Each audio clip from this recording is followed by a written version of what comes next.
Sheila est un homme. En 1964, alors tout juste majeure, la chanteuse a connu le succès. Et une terrible rumeur, publiée en Une de France dimanche. Tout est parti d'un concert qu'elle donnait à Roanne et durant lequel l'interprète de l'école FINI s'est évanoui. À un journaliste de l'hebdomadaire, Sheila explique qu'elle prend un traitement hormonal pour soigner un dérèglement. Dès le lendemain, France Dimanche publie son interview et la titre Sheila risque de devenir un homme, avant d'ajouter dans le texte, Sheila est un homme.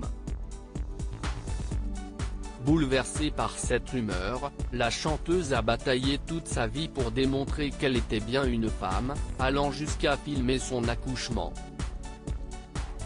Et plus de 50 ans plus tard, elle en souffre toujours. C'est d'ailleurs pour cela qu'elle a décidé d'écrire une chanson, La rumeur. Je suis certaine que le jour où je vais partir, il y a quelqu'un qui dira « Mais moi j'ai très bien connu l'ami de l'ami du docteur », a-t-elle confié sur le plateau de cet Avou ce mercredi 26 octobre. C'est ça une rumeur. Une rumeur, ça ne s'arrête jamais. Je voulais que les gens comprennent ce que j'avais traversé. Et si elle a écrit une chanson sur ce douloureux sujet, c'est aussi pour aider les gamins d'aujourd'hui, qui eux aussi, peuvent être victimes d'une terrible rumeur. Aujourd'hui, ça va à une vitesse folle. Et on voit bien, des gamins se suicident. On vit comme un animal traqué, on ne sait plus à qui parler, on se cache. Avec le temps qui a changé, Sheila explique que dans son cas qu'aujourd'hui, elle aurait posé en une des magazines pour faire taire les on-dit.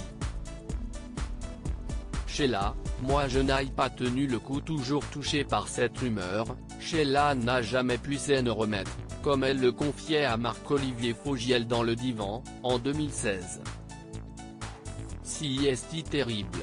Faut quand même comprendre que quand on a 18 ans et que vous vous trouvez à la une de tous les kiosques de Paris, Sheila est un homme.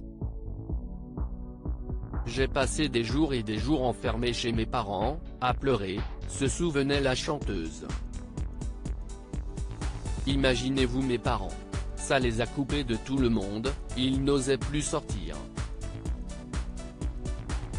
Il y a toujours quelqu'un qui vous le dit, il n'y a pas de fumée sans feu ou si c'est écrit dans les journaux c'est que c'est vrai.